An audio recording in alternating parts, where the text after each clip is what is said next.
Hi everyone and welcome back to another Bork No Game video. Today's video is dedicated to a guide on Mao's Lab and some budget AoE units. Let's go ahead and jump right into Mao's Lab. Like, comment, subscribe, all that stuff. I would greatly appreciate it. It helps support the channel. And when it comes to Mao's Lab, it's a little bit confusing with the way it rolls out. So the first system that you get introduced to is the Awakening system. Pretty much the way this works is if you combine a bunch of units together and you pretty much have the same stars, you can upgrade to a certain star level. Just note that the characters do not have to be leveled up. They can stay at level 1. I lock some of them by units so I don't accidentally, pretty much combine them and awaken someone.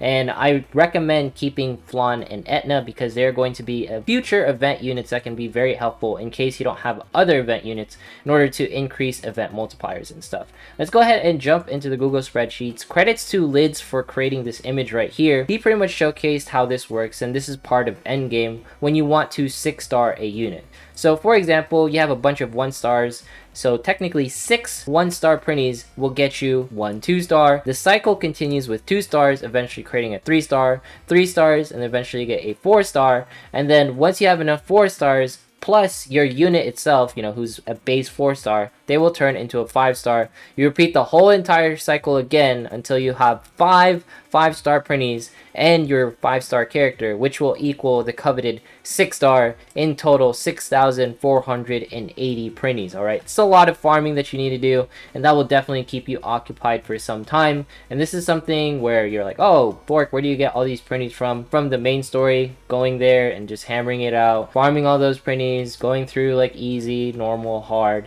and eventually once you have enough, you will have all of the printies that you need in order to 6-star a unit. So for example, if you jump into this right here and then you click on the details, you have a bunch of printies that can drop. I recommend having a thief party in order to get all these printies to drop more often. Technically, it is a chest drop. So let's go ahead and jump back into Mao's Lab and talk about a few more things, and hence why I said thieves were important for my other videos. Don't worry, they'll definitely pop up since they are 2-star units, right, in order to get them. Let's go ahead and talk about NE. So the thing is with NE, just think about it as passive. These are just a bunch of passives that a character gets.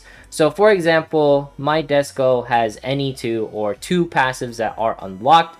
Hence why it says 2 out of 10 right here. I need technically more Descos to unlock more of her passives, and I can use a Nether Printy here to unlock another Evil Tea or a passive, alright? And you can also collect these rainbow like hide things. They pop up once in a while from events or login bonuses or something like that, right? And you can technically get it from a pack. If you get like 100 in total, it acts like a Nether Printy, it acts like a dupe to pay a little bit of money in order to get some more. But that's like the best way to sort of look at these. Some of you are probably wondering, yo Bork, how'd you get like 10 out of 10 on your Indigo Prism, right? So there's actually a stage on, I believe it's episodes 5 and 6, where you can farm Indigo Prism just like printies. So if you get tired of like farming all these printies because you're like, man, this printy farming stuff is absolute hell. So let's go ahead and jump into episode 6. You jump into the last stage right here. Nope, you don't have to do that. You go into the details and you can see here Prism Indigo drop. So it's just one of those things where you can get a bunch of copies,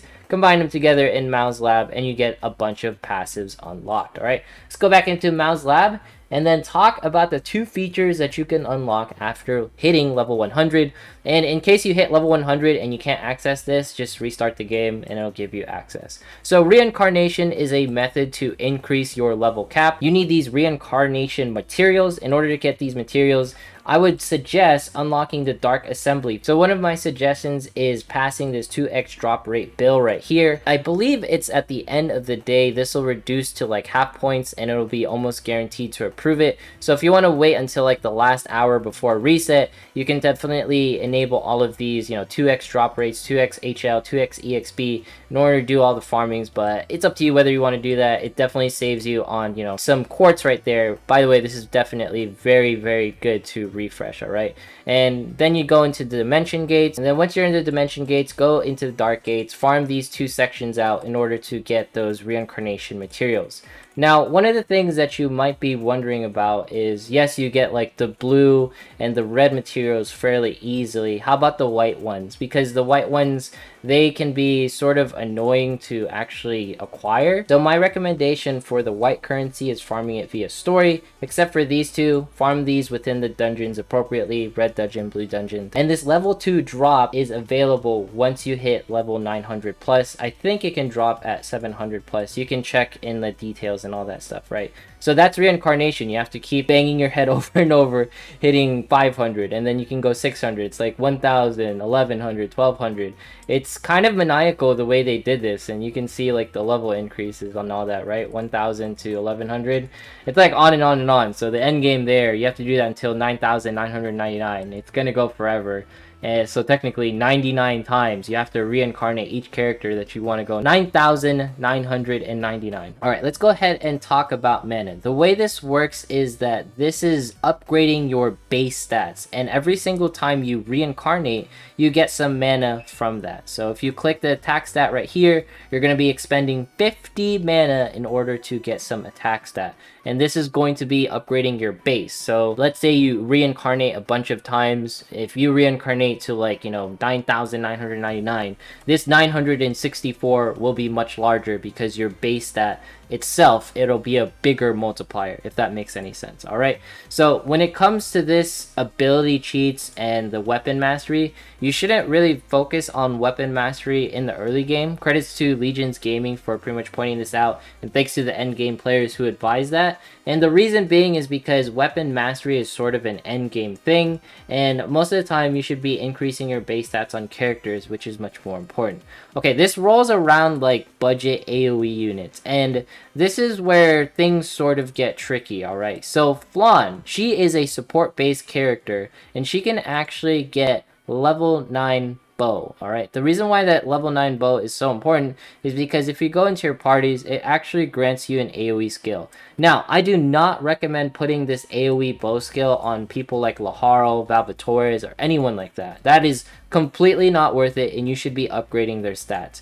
The reason why I put it on someone like Flan is just because of the fact that she's not really used for actual content. She's used for, you can see right here, party EXP plus 5%, all allies damage is taken minus 10%. She is a support. She's going to be part of my EXP farming crew, and that's what she's going to be doing. So I'm going to give her the ability to pretty much farm with this doppelganger ability. Some of you are wondering, how do I get that? If you go into skills learned, you go into weapon skills, then you go into the bow right here.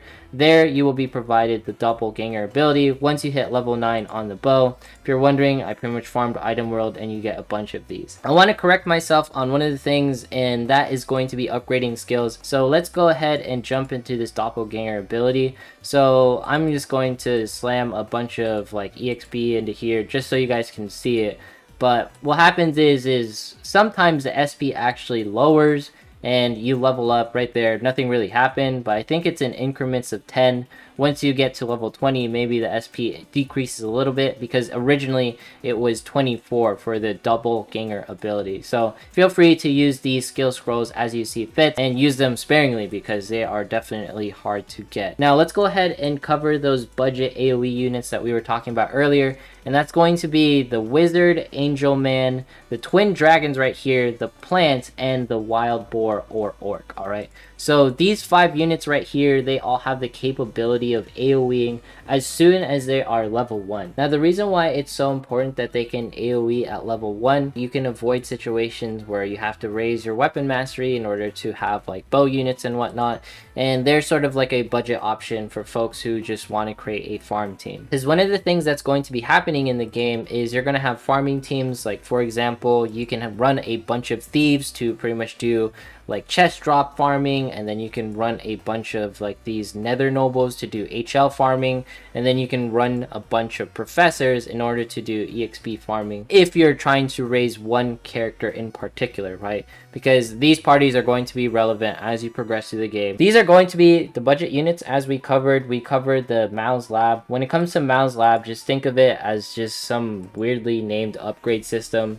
And let's go ahead and rename some of these things into more logical terms. terms.